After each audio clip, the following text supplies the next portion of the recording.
Argenteuil ou Madame la députée de Sainte-Rose. Merci, Monsieur le Président. Alors, Monsieur le Président, j'aimerais aborder avec Madame la ministre la question de la politique alimentaire dans les centres dans les CPE, en fait. On sait tous qu'une saine alimentation et une alimentation de qualité est très importante. Et quand on parle de santé publique, la clé, j'étais hier en commission avec le ministre de la Santé, donc l'étude des crédits sur la santé, et il y a un message que le ministre nous a lancé assez clairement. Quand on parle de santé publique, la clé pour prévenir les problèmes, c'est la prévention. Alors, on discutait justement de l'importance d'une saine alimentation chez les jeunes, hier dans l'autre commission. Et on sait que les saines habitudes de vie, ça commence jeune. Plus on intervient tôt, plus on développe jeune le goût des enfants pour une alimentation saine, plus il y a de chances que ces saines habitudes demeurent tout au long de la vie. Vous savez que l'alimentation a un impact majeur sur la santé publique. Quand on regarde combien les soins de santé nous coûtent et la proportion du budget du gouvernement qui est consacré aux services de santé, on voit que c'est quand même une question d'importance.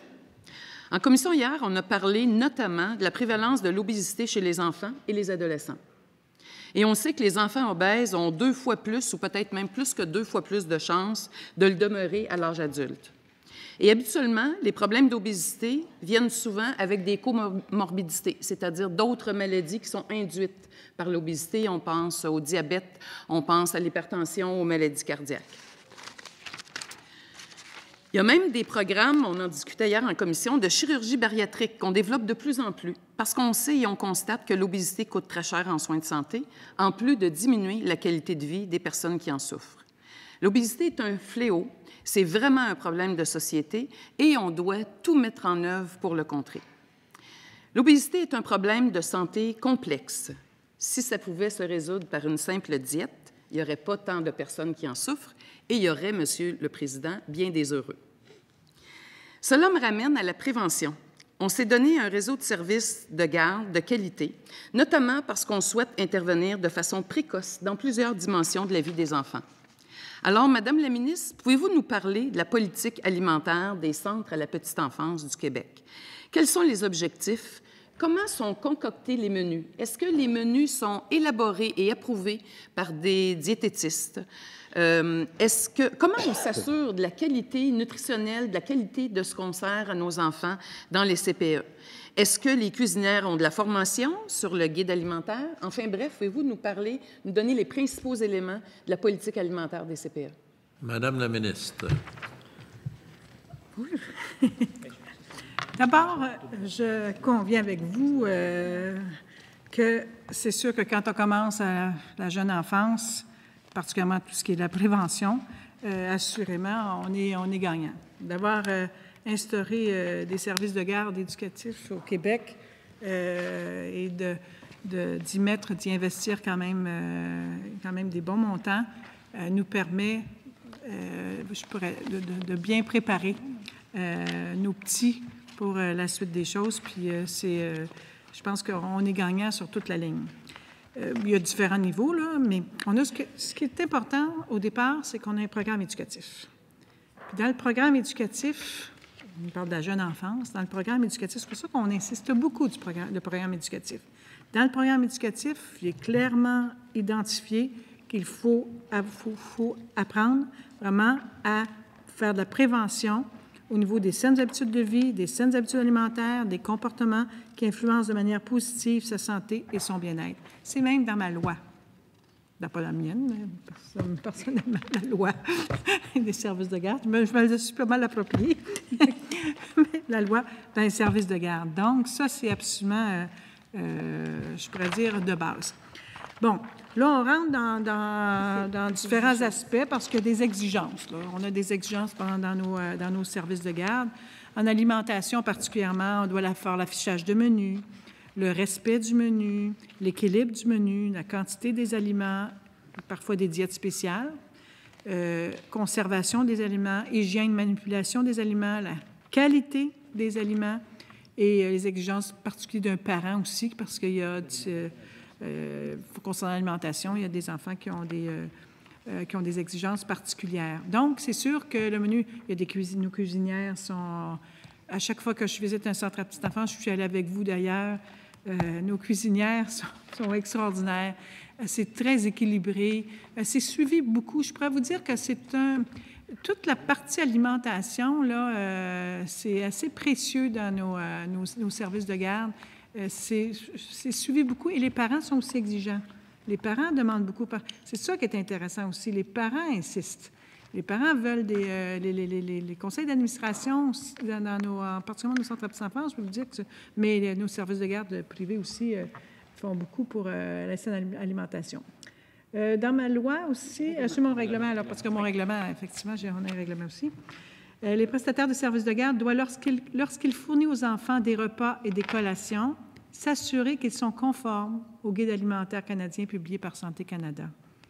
Le prestataire des services de garde doit suivre les directives écrites du parent quant aux repas et collations à fournir à son enfant si celui-ci est astreint à une diète spéciale prescrite par un membre du Collège des médecins du Québec. Donc, c'est très, très, très, très suivi. Alors, on peut encore peut-être faire mieux, là, mais notre règlement et notre loi est assez très précise à ce niveau-là. Le prestataire de services de garde, à l'exception de la responsable de services de garde en milieu familial, doit afficher le menu hebdomadaire pour consultation par le personnel et le parent. Il s'assure que les repas et les collations servis aux enfants sont conformes au menu affiché. On a eu d'ailleurs dans nos plaintes, puis dans nos inspecteurs, parfois, parce que le menu était sur le petit billard, mais il avait été enlevé, là, puis il fallait qu'il soit là. Fait qu'il y en a eu qui ont eu des manquements. C'est très, très suivi. Les services de garde, des fois, disent vous exagérez, là, mais c'est vraiment là. Et si, moindrement, c'est écrit pâté chinois, puis il y avait du macaroni, ça ne marchait pas. Il y a eu des inspecteurs qui ont dit c'était un manquement. Alors, on est sévère, là. On est assez sévère. Mais bon, des fois, il faut un petit peu de souplesse à ce niveau-là, là, mais on est assez sévère. Fait que c'est très prescrit. C'est bien. Et est-ce qu'il me reste du temps, Monsieur le Président? Il vous reste exactement 5 minutes 50 secondes. Bon, alors ça va donner le temps, ça va laisser du temps à la ministre pour répondre aussi. J'aurais une question concernant l'intégration des enfants handicapés dans les CPE. Est-ce que les CPE qui doivent intégrer des enfants avec des besoins particuliers ou des enfants handicapés, est-ce qu'ils ont un support supplémentaire? Comment ça fonctionne? Donner plus de détails dans quelques secondes. Je vais juste compléter une chose pour la partie des saines habitudes de vie. Il y a toute la partie aussi activité physique dans nos centres, nos services de garde.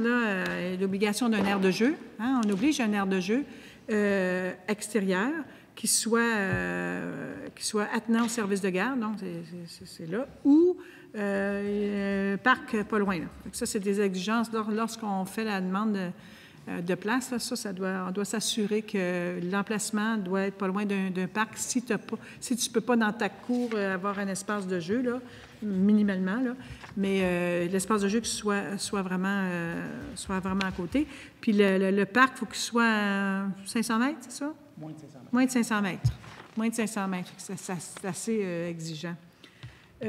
Pour l'autre partie d'enfants handicapés, oui, il y a un soutien financier au service de garde qui donne ce soutien-là aux enfants. On a des allocations par jour d'occupation pour un enfant âgé de 18 à 59 mois.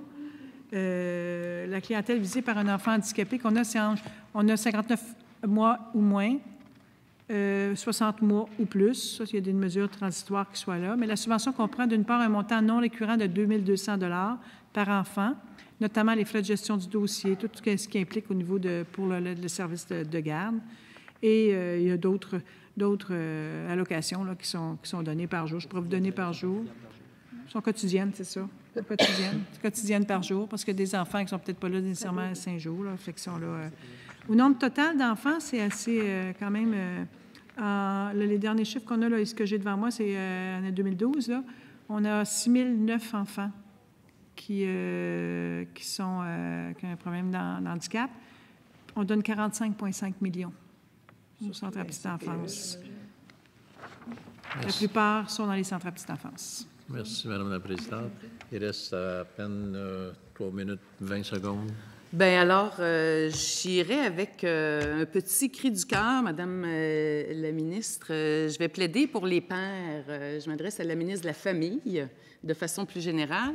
Alors, ces nouveaux pères, ces nouveaux papas qui s'impliquent de plus en plus dans la famille, auprès des enfants, qu'est-ce que le ministère de la Famille fait ou offre pour soutenir les nouveaux papas?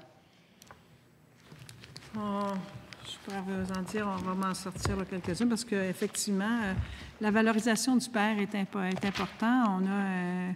On a donné à un organisme qui fait la promotion, dans le fond, du rôle du père. Il y a un programme spécifique qu'on a au ministère de la Famille à ce niveau-là, parce que c'est sûr qu'on le voit hein, de plus en plus, on voit l'apport du père.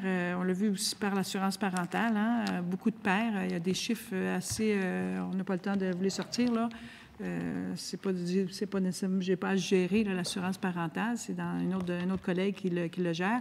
Mais j'ai quand même les chiffres régulièrement. Puis il y a vraiment... l'apport du père est vraiment important. Fait qu'ils prennent les congés avec les mères. Là, le programme qu'on vise, bon, c'est... attendez, je vais vous donner les chiffres. L'enveloppe budgétaire de 2013-2014 est 500 000 $ pour l'aide financière, qui peut atteindre jusqu'à 5 000 $ par an lorsqu'elle est accordée à un organisme communautaire famille, parce qu'il y a différents chiffres pour l'organisme communautaire famille. Le programme vise à soutenir les organismes communautaires famille voulant réaliser des actions régionales ou locales qui contribuent à un engagement accru des pères dans leur famille. Il peut s'agir d'ateliers entre pères sur le rôle, ateliers père-mère sur la coparentalité, de formation pour le personnel et les bénévoles des organismes communautaires familles qui veulent en savoir davantage. C'est aussi aider les organismes communautaires familles à adapter leurs pratiques pour mieux intégrer les réalités paternelles à leur offre de services. L'adaptation peut consister à modifier l'horaire des activités, à impliquer davantage les pères dans la vie de l'organisme communautaire famille, à élaborer des outils novateurs pour joindre les pères ou pour inciter d'autres milieux de service aux familles à mieux accueillir et soutenir les pères. La Fédération québécoise des organismes communautaires familles ont contribué, dans le fond, à élaborer ce programme-là.